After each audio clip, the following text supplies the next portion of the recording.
Hello and welcome to Radicals in Conversation, the monthly podcast from Pluto Press, one of the world's leading independent radical publishers. I'm your host, Chris Brown. On the 20th of January 2025, Pluto published the new book, To See in the Dark, Palestine and Visual Activism Since October 7th, by Nicholas Mirzoeff. As Nick wrote in a blog piece for us that day, the book's release coincided with the first full day of the ceasefire in Gaza and the inauguration of Trump's racial empire. Only a couple of weeks later, and the US president was volunteering to build, out of the rubble, a new Riviera of the Middle East, a proposal of ethnic cleansing dressed up as benevolence. Western governments have failed dismally in the 500 days since the October 7th attack, in many cases actively facilitating the genocide with a ready supply of weaponry and military aid. But official support has not been reflected in popular sentiment. In To See in the Dark, Nick Mirzoeff explores how videos and photos transmitted and viewed outside Palestine via platforms like Instagram and TikTok enabled a dramatic switch in public opinion, leading to the global uprising against genocide. Now, as the forces of racial capitalism, settler colonialism and white supremacy have become all too visible in Israel's assault on Gaza, more and more people have come to recognise implicitly that Palestine is the world. It's a real privilege to be joined on the show today by Nick Mirzoeff. Nick is one of the founders of visual culture as a field and has written extensively on Jewishness and Palestine. His other books include How to See the World, The Right to Look, and The Appearance of Black Lives Matter. Our conversation today is wide-ranging and at times deeply personal. Some of the subjects we discuss might be triggering for some listeners. Nick shares how experiences of domestic, political and sexual violence in both his family history and his own childhood have shaped his understanding of events since October the 7th. He talks about what it means to identify as an anti-Zionist Jew in the current moment and how we can find new anti-colonial ways of seeing that reject the drone's eye view of white sight. We also discuss the evolving visual politics of Palestine solidarity, from emojis and AI-generated images to the tearing of the canvas of a painting of Arthur Balfour. To See in the Dark is 40% off for listeners on plutobooks.com using the coupon podcast at the checkout. Okay, this is Nick Mirzoeff on Radicals in Conversation. So Nick, I'd like to thank you very much for taking the time to come and join us on the show today. I just finished reading your book, To See in the Dark, Palestine and Visual Activism Since October 7th, just, a couple of days ago. And it's a really powerful book, really interesting book, as are all the books in the Vagabond series. So if listeners aren't familiar with those, they should check them out. There's a blog on the Pluto website which kind of references the fact that, the book came out on January 20th, just sort of in time for Trump's inauguration. So there's more that's happened since the book was published, of course. But maybe we'll start by starting where you start with the book. You quote Silvia Federici on the first page, I think, who says that Palestine is the world. And you also quote Judith Butler on the same page, who notes that politics have realigned since October the 7th. And that feminism, queer mobilization, trans mobilization have all to be in solidarity with Palestine now. And, I think Palestine's always been an issue that on the left people have mobilized around, but I kind of also feel like in the past maybe it was a bit more siloed off from some of these other struggles. So, why do you think these kinds of statements, like the ones that you signpost from Federici and Butler in the book, why do you think those statements can be made now and ring true in a way that maybe they haven't done in the past? Thank you, Chris. Thank you for reading the book and thank you for having me on the podcast. Also, thank you to Pluto and Vagabonds for publishing a book like this, which many presses would not in the current moment, for the reasons that we've become very familiar with. And go to your question. I think there has been, exactly as you say, a coming to awareness, particularly amongst younger generations, I think, who may not have fully had a take on the history from the Nakba and from the Balfour Declaration and all those kinds of histories that may have seemed a little remote to them. Seeing this live, seeing it in the most intimate way, where you're holding your phone up to your face and seeing things that none of us would have ever thought possible that one could see. And through that, coming to understand the ways in which Palestine's not an exception, it's exemplary. It's extremely typical of the way the world is now, in a way that Britain and the United States are not. A typical person in the world these days who forms the majority is a young person under 30. They live in an urban region. They have access to the internet. And that's exactly a description of Gaza before October 7th. In fact, 50% of people there are under 18. And they had 95% internet access, even if it wasn't the best access, then nonetheless they're a very online population. And obviously the whole area is an urban region. And the fourth thing is that people are threatened by climate catastrophe, which is very much present. And even if Trump gets to build his ridiculous resort, it will get flooded in a few years' time. So that there's some justice in store. But I think then other young people who also fit that definition, watching this genocide on their phones, across social media platforms, but also perceiving at the same time the totally different story that's being told by mainstream media and by politicians, and the disconnect was so apparent. And I think that there's a final component to this, which is just that this has happened before, but the genocide was long, persistent. People were forced to confront this, not just for a day or a week or even a month, but for nearly 500 days. And the ceasefire is only conditional right now, as both Trump and Netanyahu made very clear that they're now actively talking about this fantasy of expelling every Palestinian from Gaza. So the book came out, as you mentioned, on this strangely coincidental day, the first full day of the ceasefire, which did hold from then till now, and the inauguration of Trump's new imperialism. And what's become really clear since is how deeply those two things are connected and how much the model that we're seeing in Palestine is going to influence those of us who may be living a very long way away and have thought perhaps that this didn't have much to do with this. We're now seeing, I think, every day how much it does. Yeah, absolutely. So I think you've already mentioned that what we've been witnessing is a genocide, and this is, I guess, it's a book about visual politics, but, it's also a book that takes words seriously, and, you acknowledge that words matter. And you say in the book that you were convinced as early as October 2023 that we were watching in Gaza a textbook case of genocide. I think you quote Raz Segal. So, if we were to open the proverbial textbook, what specific definition do we find for that word? And I guess, why has it been so horribly appropriate to what we've seen? Here I want to just reference, before answering your really important question, that I'm a descendant of people who survived the Holocaust. I'm also a descendant of people who didn't. So I'm not naive about what this word means. I spent a great deal of time thinking about it and visiting genocide sites, both from the Holocaust, but from other moments. I've written about the Rwanda genocide in 1994. I've talked with Armenians and with Kurds. So we cannot underestimate, I think, the extent to which genocide, by which I think we mean the practice of bringing the possibility of a people's life as a people to an end. That doesn't mean killing every single person that has that particular identity, because in that case there would be no genocides. The Holocaust wouldn't be a genocide if that was the case, right? Because here I am, I'm sitting here talking to you. So I think in the media seen this rather caricature definition that it means total extermination, but it can't possibly mean that. That's never happened and it will never happen. What it means is the attempt to make it so that people of a particular identity either physically die or experience what we might call social death, which is the impossibility of living an ordinary life, which we've certainly seen in Gaza. And what was so striking about this particular conflict was that on the very first day, the Israeli regime announced that they were going to withhold water, food, energy, and all other necessities from everyone in Gaza. So they made it very clear from the first day. And it wasn't a trivial thing that, for me, as someone who's Jewish, to use this word, but to read Raz Segal in Jewish Currents, which is an anti-Zionist Jewish magazine that's published here in New York, and to see other people like that say, no, look, you really got to see this as that, as genocide.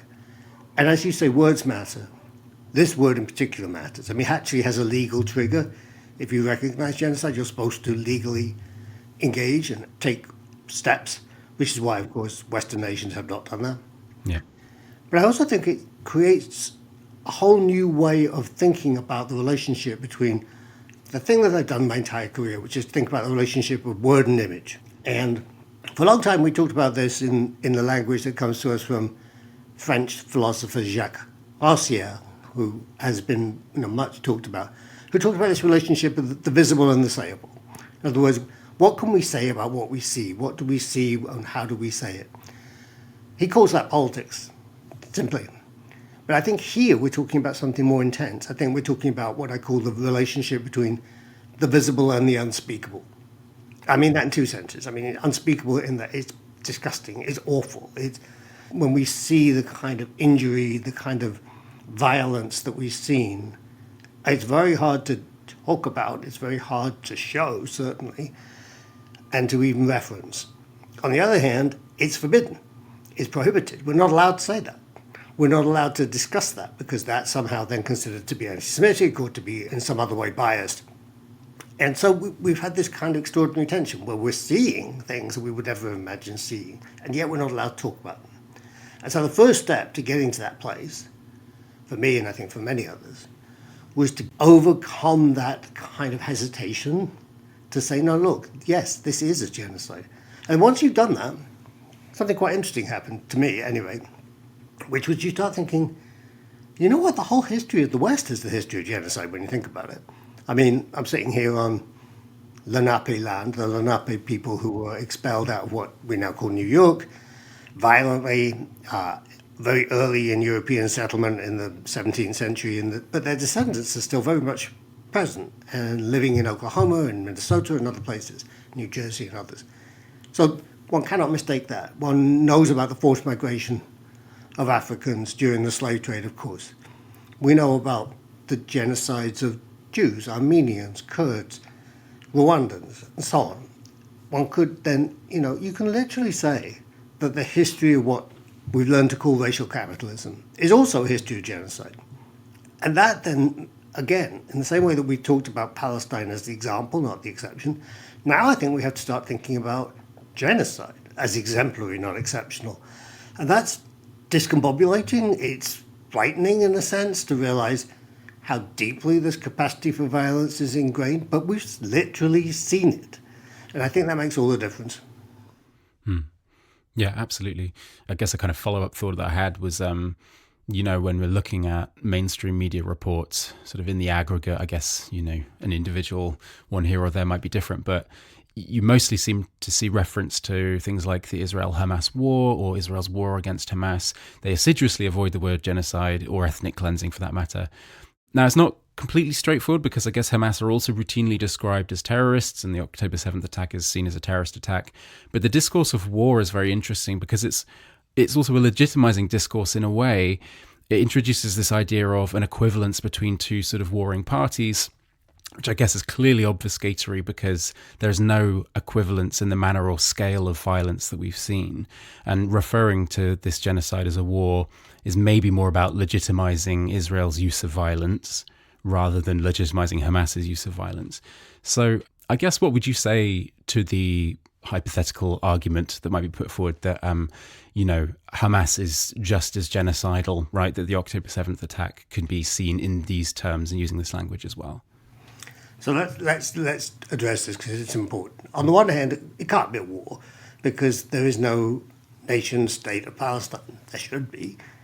There has been a long history of people claiming that they're about to make one, but it doesn't exist. So what we have is a military occupation and a violent one that has been persistently, year after year, there's been this assault on Gaza.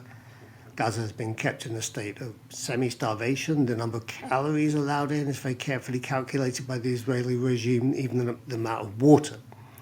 So what happened on October 7th? The British Palestinian writer Isabella Hamad calls it an incredibly violent jailbreak. And I think that's a really good description because if you remember the now forbidden image, actually, of the bulldozers knocking over, well, they call it a fence, but I've stood next to that. It's not a fence in any kind of garden fence kind of way. It's a triple reinforced layer of very strong metal fence, then there's barbed wire, and there's an electric component to it too. So I mean, it's nothing like a wooden fence. To get through that is an extraordinary thing, and it felt that image of those bulldozers coming through. When I first saw them on that morning, there was a certain sense of extraordinary kind of excitement about that. And then, of course, we hear about the violence that follows, and I still think the history of that has yet to be properly told. So I'm reserving some judgment. I talk about this in the book. There's a question as to whether the sexual violence was used by the people breaking out of Gaza. Unclear. It's possible, certainly, but there are no witnesses who claim to have been assaulted. There's no forensic evidence. There's indications that that may have happened. But we see this uniformly asserted across Western media. So it can't be a war.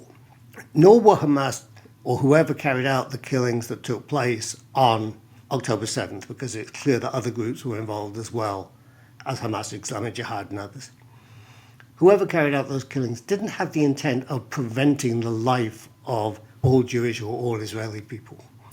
It was a clear attempt to rebuff and to assert their existence and to do it through violence. And violence is, as scholars of violence always say, it's always an attempt to send a message.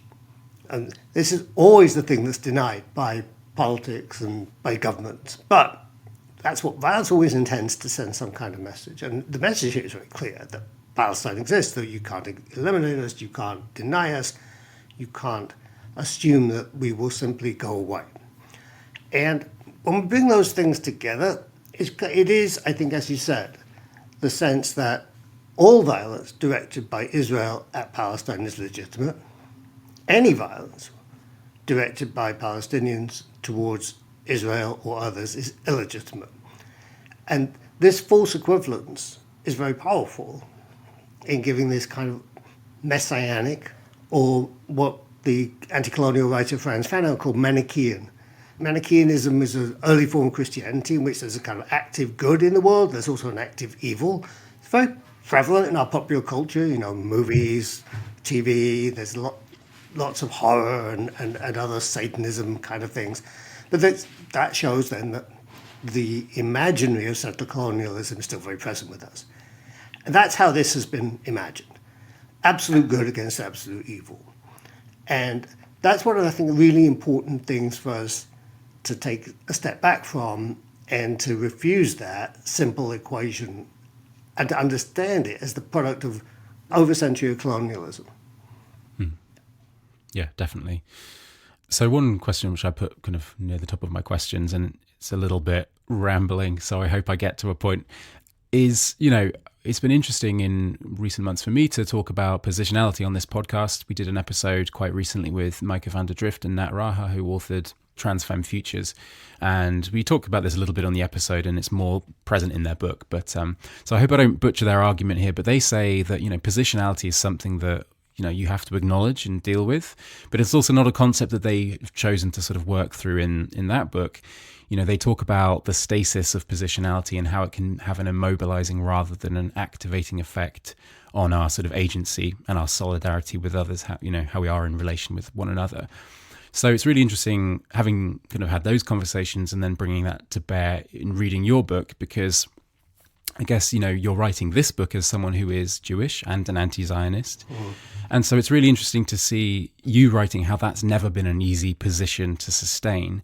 And, I'll quote, you say that to be an anti-Zionist Jew requires overcoming the combined efforts of the State of Israel, Zionism, and white supremacy to make this identity impossible.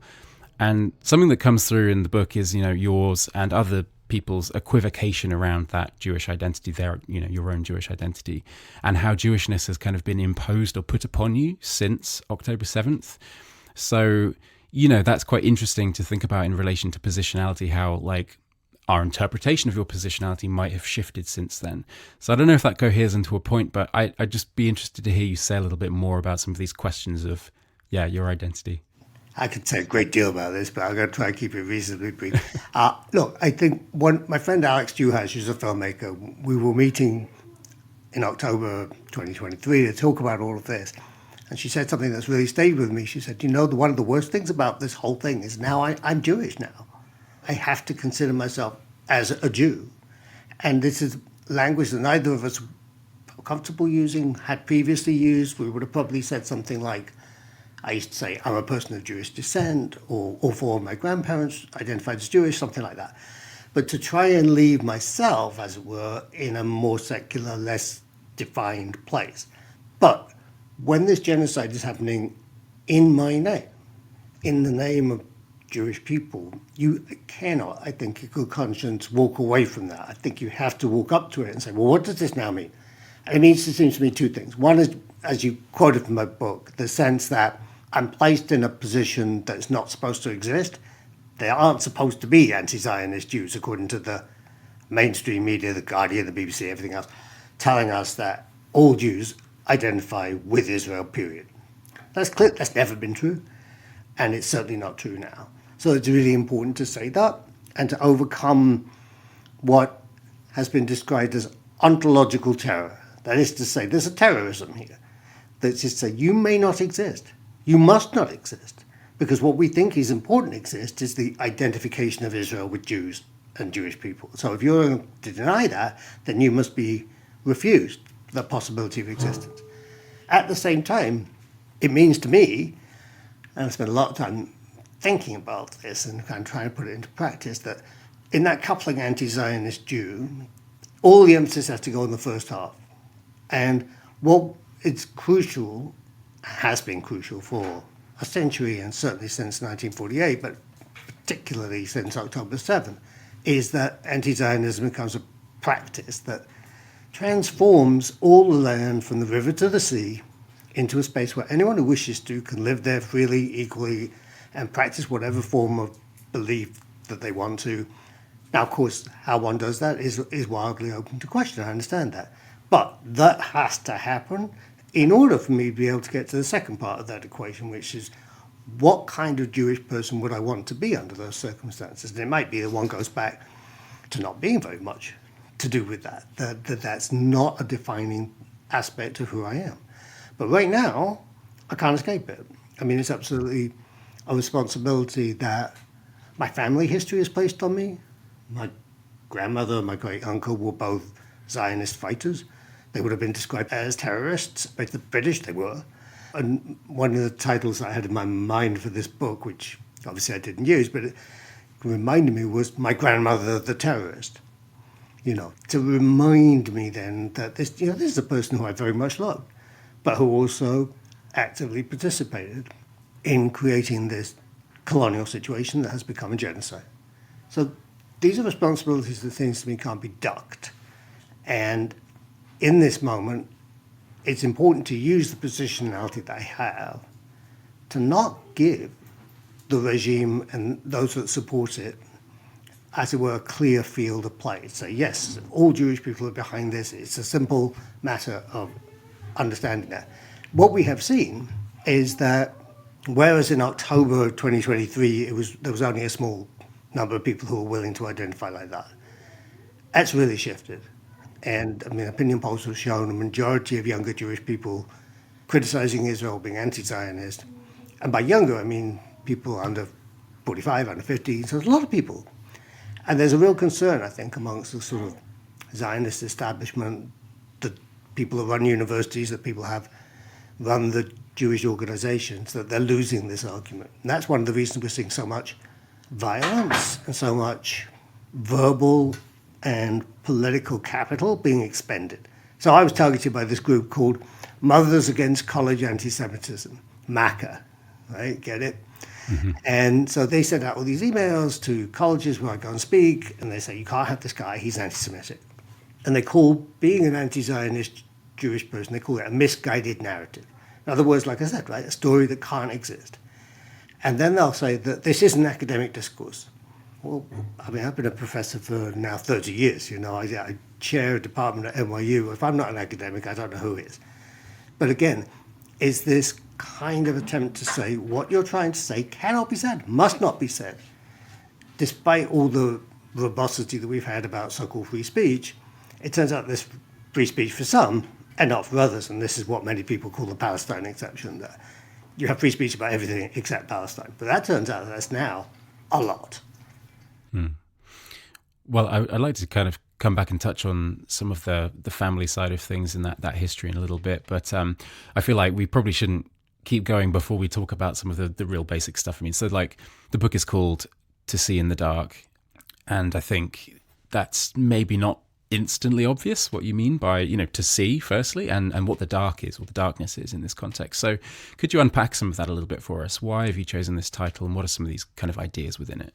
Sure. It is about trying to think in a non-obvious way about how to confront what we've been seeing.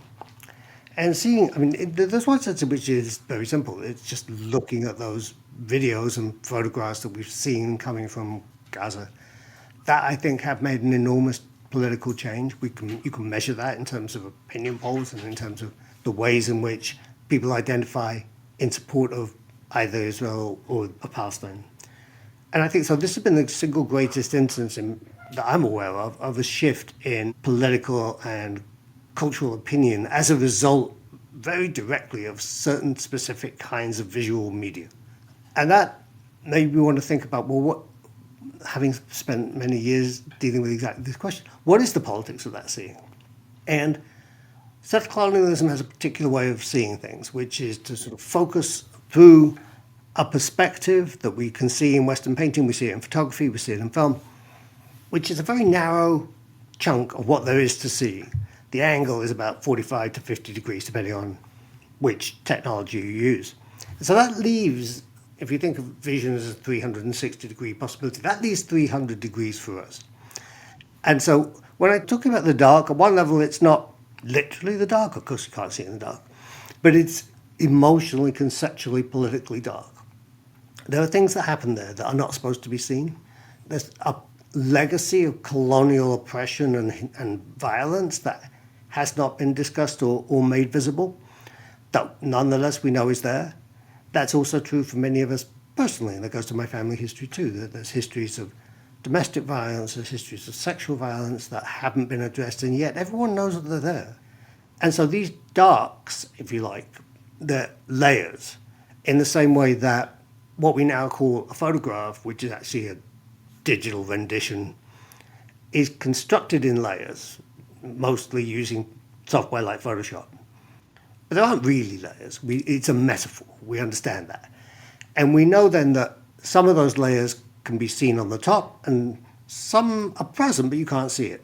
And that's the idea that I'm thinking about here, then, is all these histories, all these combined ways in which things have not been directly addressed but are nonetheless present. How can we, in fact, then start to unfold and unpack those layers and confront them to make them visible? And I do want to come at that very much from a personal point of view, because I think it's the only point of view available, frankly. And I also think that the position of the bird's eye view, the drone, the surveillance, that is the position of the colonizer. That claims to be objective. So we have to, in some sense, if we're going to be anti-colonial, decolonial, think about what it would mean to say, no, I'm going to start from the position that my way of seeing is necessarily personal. This is feminism 101, after all, right? The personal is political, the political is personal, and that we start from that place to try and think through, not in a simple way, or not in a way that says my way of seeing is true for you, but just say, the whole point of this book is for me to share a series of experiences about how I've looked at this genocide over the course of the first 500 days. Say, how much of this resonates with you? What do you need to add to it for it to make sense to you? And so it's, above all, it's a kind of cue to these kinds of conversations that we're having now. And again, it's one of these moments where people keep saying to me, I wanted to talk about this, but I'm just not allowed to. I'm not allowed to at work. I don't feel comfortable talking to people because I'm not sure where they stand. And so just by creating a space in which it's assumed that people are in solidarity, what we're doing in this space that I'm calling the dark is to think about what practicing solidarity looks like in both senses, like doing it, but also rehearsing it. And there's an example that I quote in the book of a play called Darkness that was produced in Palestine in the 1970s. And it starts, the audience is not really sure what's going on because it seems like the lights won't come on. Characters are running around trying to fix this. And then after a while, you realize that, no, this is a metaphor. And the point is that without the lights being on, the oppressions that structure Palestine can be seen.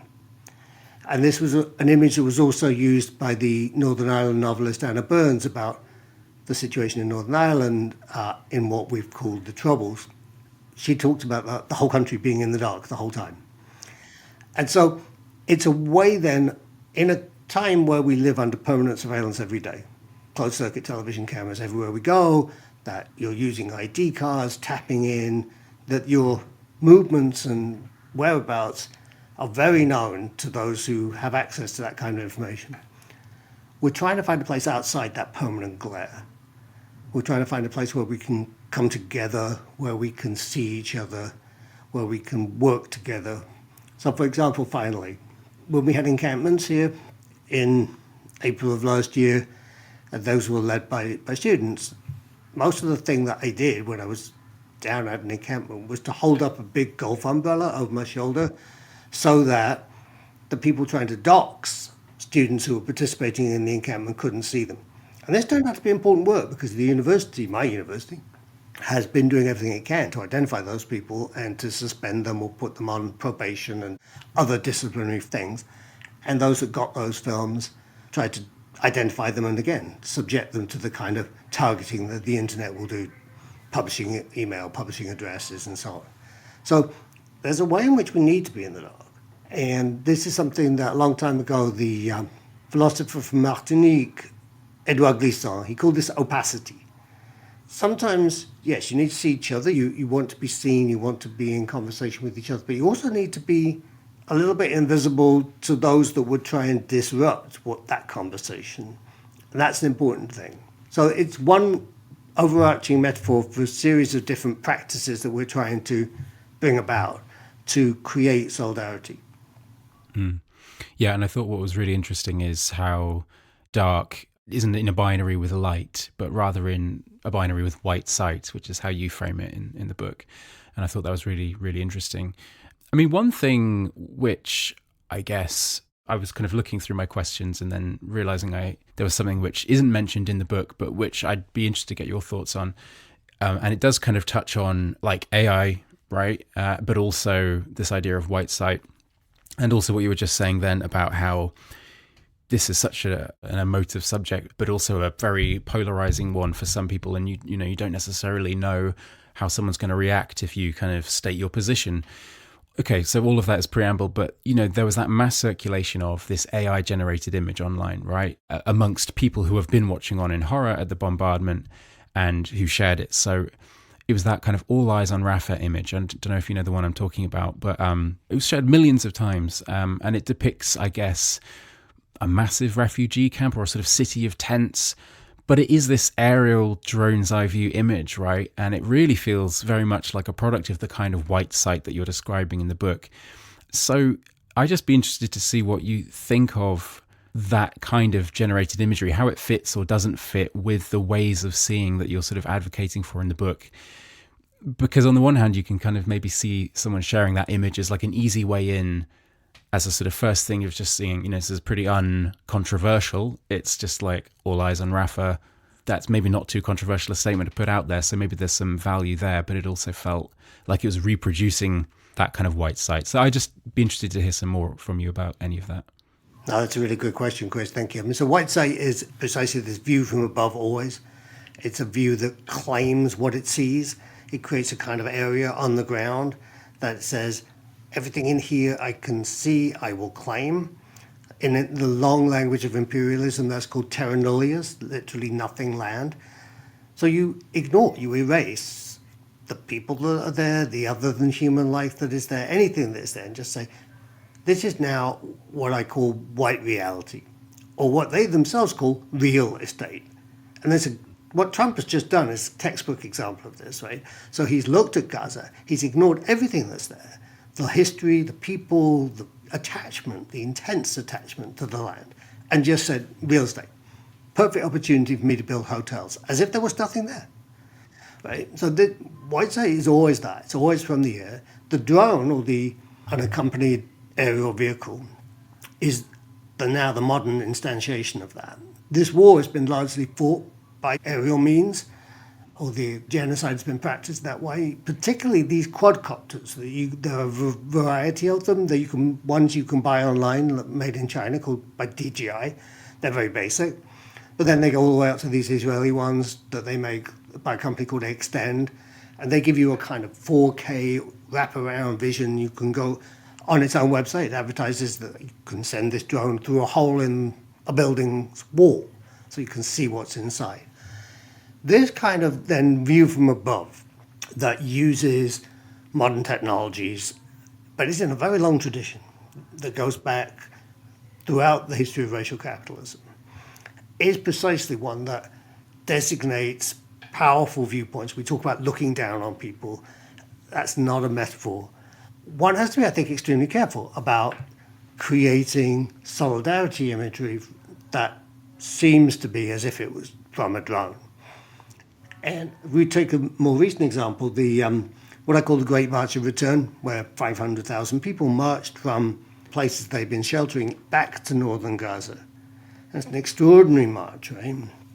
Most of the mainstream media imagery that we saw was, again, taken from a drone, high, and you would be looking at the backs of people. So you just see this parade, and it's impressive, and it's moving, and the rest of it. But if you get down onto the ground, and you see a photograph, and these do exist, and they've been taken by Palestinian photographers, facing the people marching. So you see them. You see what's on their faces, you see the range of emotion. It's a kind of determination. There's what Palestinians call sumud, which in the book I use this version by John Berger to translate that, undefeated despair. Yeah. You recognize the loss, but you're just, no, I'm not going to give up this claim. I'm going back there. You see that on their faces. And so AI is, as we are seeing, is I think now attempting to become the articulation of this long settler colonial way of seeing and way of creating the world that we have to be very cautious about, precisely because it reproduces the viewpoints of white side and ignores the majority of what there is to see and the ways in which people choose to see each other. And if we turn that over to machines, particularly in this moment, we risk a great deal. We saw during the war that the Israelis were using AI programs to target people. And that's one of the reasons that the casualty rate was so appallingly high, because the AIs don't care. You know, they have no emotions. They identify somebody as a 67% possibly a target. Let's kill that person. Whereas a human ought to think there's only a 2/3 chance that that's actually the person that we're looking for. And in reality, in fact, much less. I mean, these 2/3 chances are produced in the tests that they do, which are designed to favor them, of course, so they're designed to produce good results. What we actually saw was what we all know, which is that the preponderance of people who were killed couldn't possibly have been Hamas fighters because they were women and children. Even if you accept, which I don't, that it's entirely legitimate to kill anybody at any time from if they are somehow connected to Hamas. The preponderance of people who were killed were targeted by AI because they were somewhere near somebody who might have been connected to Hamas. But in the thinking of AI, which has no intelligence, all it understands is what goes next to things, what's likely to be next to them.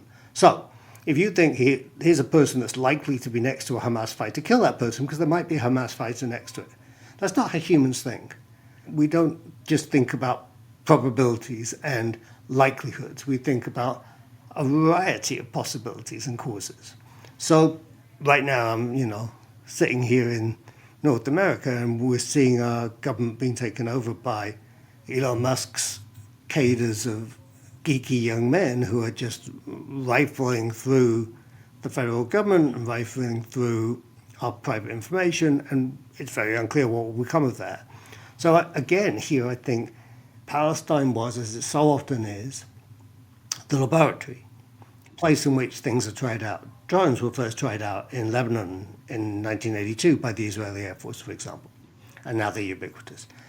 I'm, to put it mildly, concerned that this use of AI as a kind of military form of governance and colonialism will now become the rule, having been tried out in Palestine and from the point of view of those in power, found useful.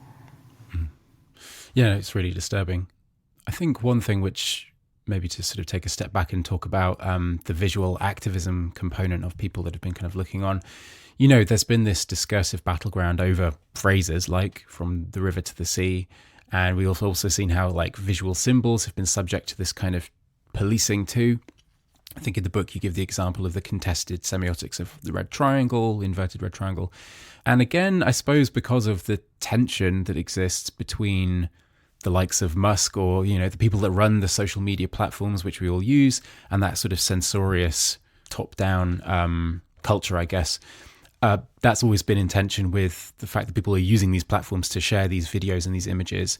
And it also feels like there's been this emergence of symbols and emojis and stuff as well being used as stand-ins for the words that people would otherwise use: Palestine, genocide, Israel.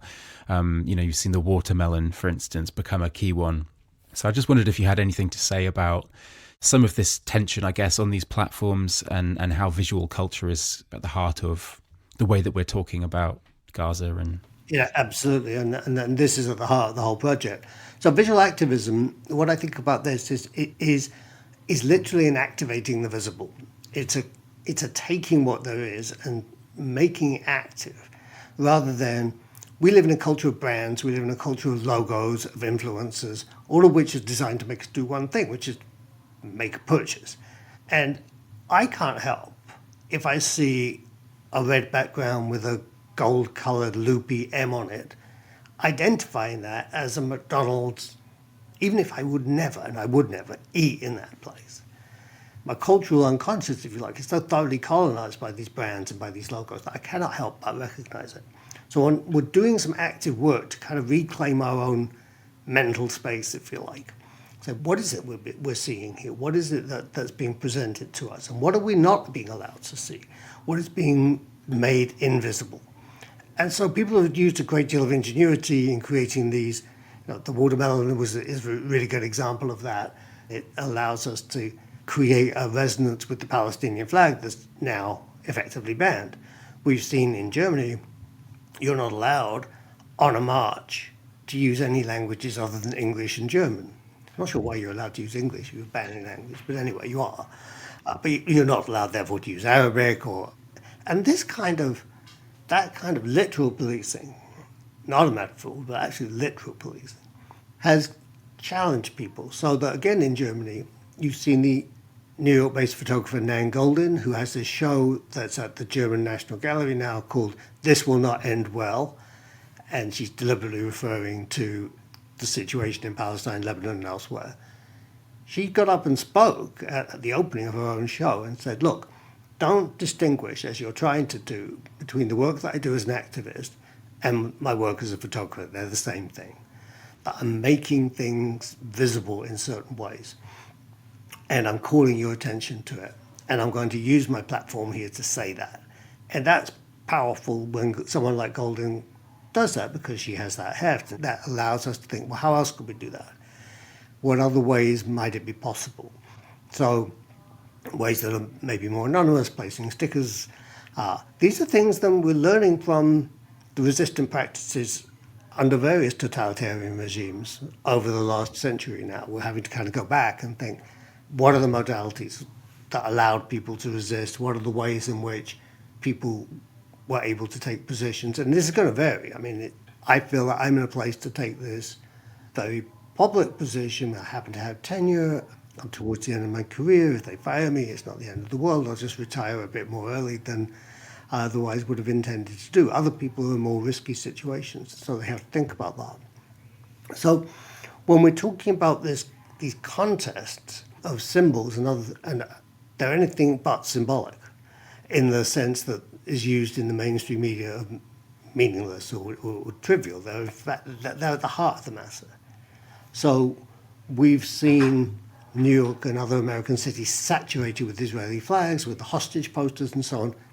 Very kitschy, not particularly compelling visually, but saturating that visual environment such that anything that speaks to Palestine or might be in some way connected to Palestine is literally forbidden, taken down. It's a learning to think with censorship, which we're going to have to do, it appears, for at least the next several years. And this then is, again, one of these ways in which Palestine teaches us. This is not something that's just, as it would, just happening over there, as terrible as that would be, but it's happening where we are too. And we need to then think with Palestinians and learn from them about how they've been able to do this kind of work over the past century. Yeah, absolutely. Well, one thing which I guess goes a little bit back to what you were saying about how the personal is political. Political is always personal. You have to come from your own personal, history, position when you're thinking about these things. You recount this history of violence. There's highly personal reflections in the book, particularly in that autopsy chapter. This history of violence, political violence, as you've kind of mentioned already, in terms of your grandparents, but also of domestic abuse and sexual violence that envelops you and your family. So how have these things affected you in the way that you've witnessed and experienced events since October 7th? And why was that so important to include in the book? I think it's important. Thank you for that question. It's really, central to this whole thing. And I grew up in the UK. My father grew up partly in Palestine, partly in London. After the Second World War, they mostly lived here, but they would go back to Palestine on a regular basis.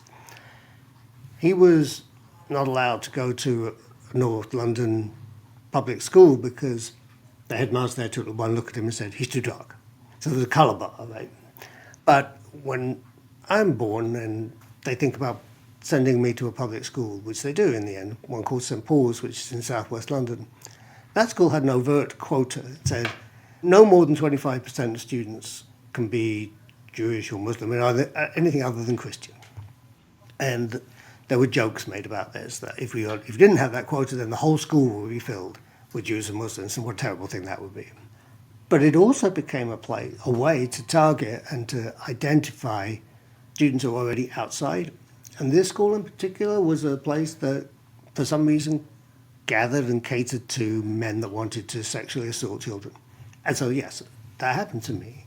But one of the things that I've learned during the course of thinking this thing through is that that was a structural thing, not an event. In other words, it wasn't just a random piece of bad luck. It could have been another kid. It happened to be me. That it's actually a structure of how Britain organized and manufactured a whole class of colonial officials. Yeah. And I talk about how, I reconstructed this history, and that happens to me at school. Then I'm doing a paper round. Later, it turns out that the building next to the newsagent where I used to pick up papers was a brothel that catered to men that wanted to have sex with children. Then my first job was at the television centre over the river. That's what Jimmy Savile was running riot, doing whatever he wanted to whomever he wanted, right up until his death in 2012. When I went to college, one amongst the most fairly small cohort at Balliol in Oxford is Ghislaine Maxwell, who becomes Jeffrey Epstein's consigliere. So on the one hand, you can say, I recognise my history is a privileged one. I get that totally. But what's important to say is that, yes, it's privileged. But on the other hand, it's also this extraordinary structural production by sexual and physical violence of a class of people who are willing, therefore, to perform violence to others. And so you teach people to hate themselves so that they can then go out and practice a kind of violence that they've come to take as normal. And so here one of the things I learned, which is really important, is that the accusation is often made to people like me, so you're just self-hating. You don't understand, you're just kind of hating yourself. But actually, no, that's a projection, because it's colonialism that literally organizes through hating yourself so that you can attack others. And this hasn't ceased to become news. Just last year, Princess Diana's brother, Earl Spencer, publishes his autobiography in which he talks about his history at a very posh public school where he's violently assaulted over and over again. And he and some of the other posh white men that end up reviewing this book draw from that the same conclusion I did, which is this is about producing a class of colonial officials who are willing to do this. And this has not ceased. Why? Because we continue to practice a form of settler colonial work in the contemporary moment. And Britain is absolutely part of that and has been since the Balfour Declaration of 1917. So on the one hand, this is a way of telling this story through something that's incredibly personal. It's taken a great deal of time for me to work out and to be able to say to you in public, as it were, directly, that's taken a huge amount of work. But one of the things that you find when you start talking about sexual assault and sexual violence is so many people have been affected by it. Trans people, queer people, female-identified people in particular, but an enormous number of men too, and who find it much harder to talk about. And we're just starting, I think, to get to that place. And so it's not at all a surprise to me that we see a highly motivated reassertion of not traditional gender roles, but a sort of fantasy version of gender, where there are these two immutable genders. One is called male and one is called female, and nothing will pass between them, and all forms of non-binary identification are not just impermissible, they're deviation, they're to be exterminated or something. I mean, it's quite incredible. And yet, when we think about it in terms of what's just been happening, it makes all kinds of sense. Yeah, absolutely. As I say, that chapter was really very powerful, and not so much what you're talking about here with, the horrific abuse and violence that you experienced. But I suppose what resonated with me from that chapter was what you were talking about with your family history, that sort of, I guess, political violence, that side of that. Because when we're thinking through, how we've experienced or related to what's been going on, in Gaza since October 7th, how I've seen that, I suppose one thing that's interesting is, my grandfather was a soldier in the army. He was, working class guy, kind of signed up at 18 in 1938. He fought in the war, and then he was sent to Palestine. So he spent much of 1946 up until March of 48 in Palestine, upholding the British mandate, right? And so reading the book, I'm seeing these photographs that you've put there of your family members at that sort of time. And I've got these photos of him, wearing a keffiyeh, stood in front of various kind of military bases. And on the back of the photograph, it says where he was and when it was. And so it's been very interesting kind of reflecting on how, there is some of that, it's different, but there's some of that same history of violence informing who I am. And how, I guess, I've seen what's been happening in Palestine recently. And, my mother's the same. She was born on an army base in Yemen, and they were living in an army base in Libya during the time of the Six-Day War, so in 1967.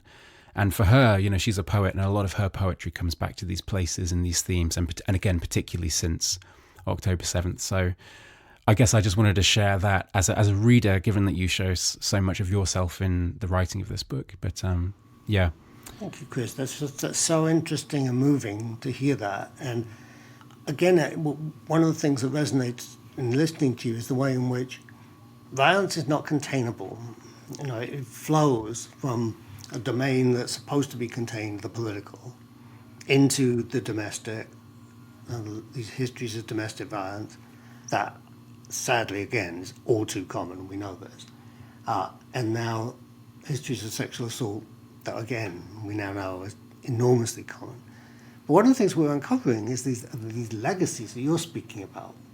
And I think about, the way that as a school child or as a student who studied history, the representation of the British Empire that was presented to me, and how different it now seems once you start to unpack through historians like Caroline Elkins's book, who's talked about legacies of violence. And she talks about Palestine in particular as a place where she says what she calls legalized lawlessness became the rule. And she means that mostly in terms of political violence. But a lot of that violence was very sexualized. It was very, tortures used by the British, first in Palestine, later in places like Kenya and Northern Ireland.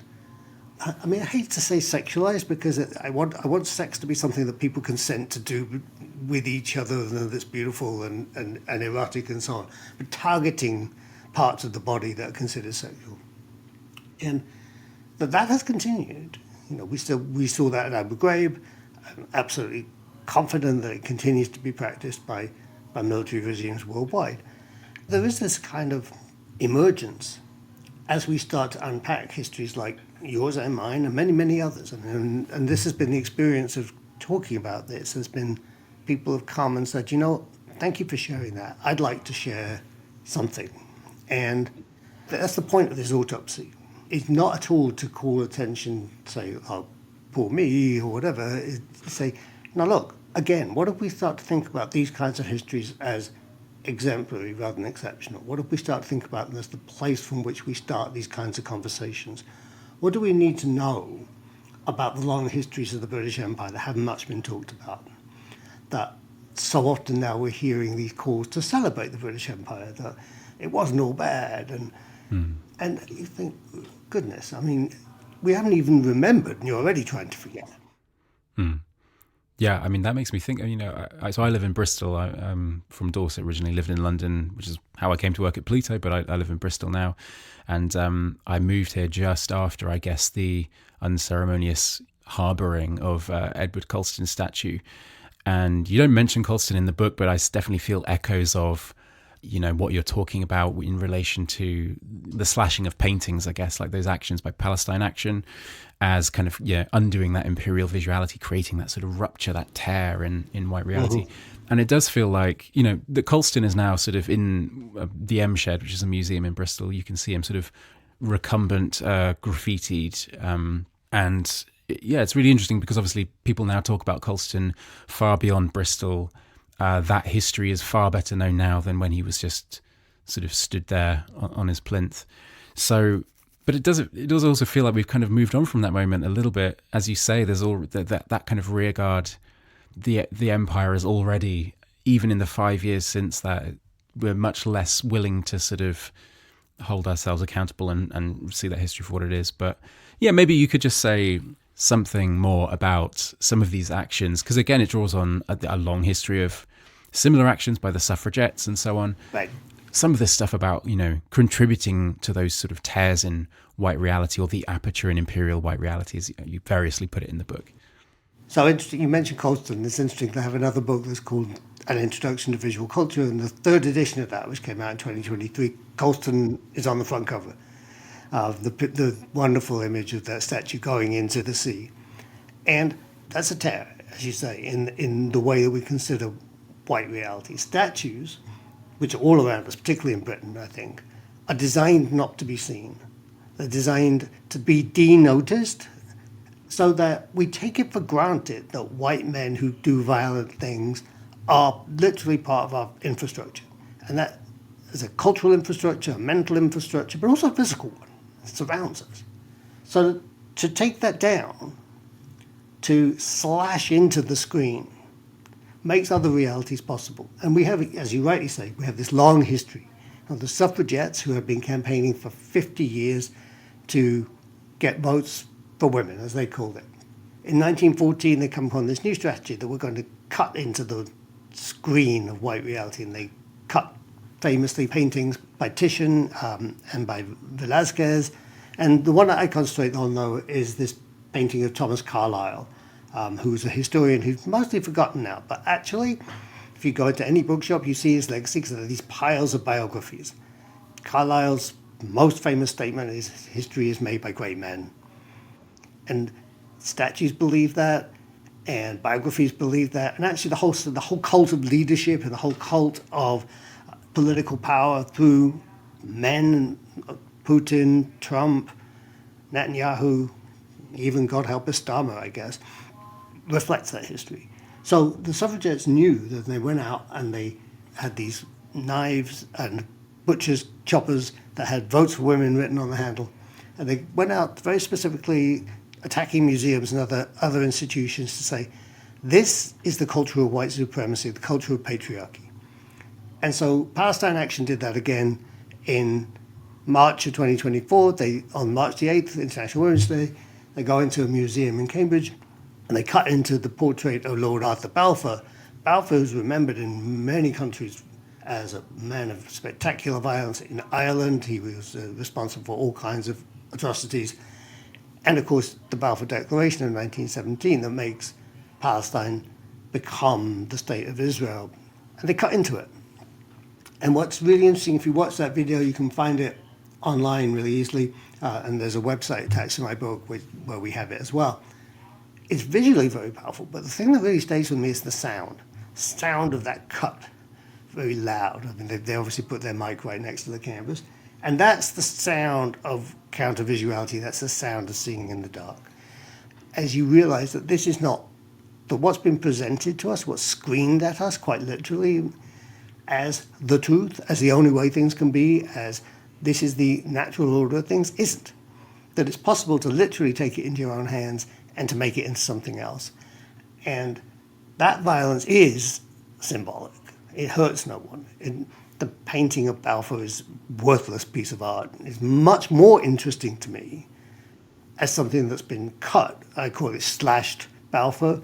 Just as Colston, as you rightly say, is much more interesting as a statue that's been thrown into the sea and been painted and dragged out and laid horizontal. Suddenly now we see all kinds of things, not least that Edward Colston gave a lot of money to the British royal family so that they could profit on the trade in human beings known as the slave trade, which leads into, and by the horrors of cumulative interest, presumably continues to buttress the immense wealth of the British royal family to the present. That's something that wasn't made visible until someone took it upon themselves to take that statue down. I don't think a lot of people who have not studied the history of Palestine were fully aware of the way in which Britain was directly involved, centrally involved, and created the whole idea of a Jewish state in Palestine, in which non-Jewish people are just sort of dismissed as not mattering. And we've seen time and again that the Zionist movement at the time couldn't believe their luck, They couldn't believe that such a gift was being thrown into their lap. And if you want to know what that looks like, you just have to look at the face of Netanyahu when he was sitting next to Trump, when Trump was going on about expelling people from Gaza. And Netanyahu cannot believe that this man is saying these things almost without being prompted, and giving this enormous gift, suddenly normalizing this far-right politics, which even in Israel has been considered extreme, and pushing it right into the mainstream, so that now 82% of Israelis agree with it. So that we have, that's a television screen or a computer screen that we need to slash, whether literally or metaphorically. We need to find ways now to be grounded that are analog, it seems to me, in the sense that we are actually engaging one-to-one. This counts, it seems to me. I mean, I'm not, it would be naive again to say, well, I can't use anything digital anymore. That would be stupid. But you have to do it instrumentally and carefully and think about, how am I going to engage? What am I looking at? What am I participating in? So that what's really been moving to me has been seeing the way we've been doing some events around this book, and people come and they are really invested. They really want to have this conversation, and there's a kind of community that comes out of that, which is a new kind of commune, I like to think. An imagining of what a new commune might look like, a new communism. And it's taking its time, and I think that's smart, because I think this pushback is enormous, it's material, it's powerful, and many of our methods that we've been using are known to them, and they're prepared for that. So we need to take time and gather ourselves and think about where we go from here, knowing that there's this century already, and behind that, 4 centuries. So that as much as, yes, it's an emergency now, something's emerging. Something's happening. I actually feel that every time I attend one of these meetings that people put on around this book, and other actions that people are doing in relation to Palestine. Something's emerging. And it draws on these histories because we have a lot to draw on, but it's building something new at the same time. Well, Nick, I think that might be a really nice place to leave it. There's a huge amount else kind of in the book that we haven't touched on. I really like the idea at the end of the book about the murmuration of solidarity, but I'll leave that for listeners to go and find out more. And there's a whole lot else besides around the encampments, these 3 components of visible relation. But we'll park all of that. It's been a really fantastic conversation. I've really enjoyed reading the book, and I've really enjoyed talking to you today. So, yeah, thank you for coming on the show. My absolute pleasure, Chris, and same likewise. It's always a pleasure to have this opportunity to share with people in solidarity and to think things through. And thank you for sharing your own history, because I thought that really resonated with me. That was Nick Mirzoeff on Radicals in Conversation. Once again, To See in the Dark, Palestine and Visual Activism Since October 7th is available now from Pluto Press. The book is 40% off for listeners on plutobooks.com. You just have to use the coupon podcast at the checkout. You can also find on our homepage right now our free Palestine reading list, which features dozens of our other forthcoming, recently published and enduringly relevant books on the subject. As ever, if you like the show, then please don't forget to rate and review us wherever you listen to your podcasts, and hit that subscribe button if you haven't already. We'll be back in a couple of weeks' time with our next episode, so until then, thanks very much for listening, and goodbye.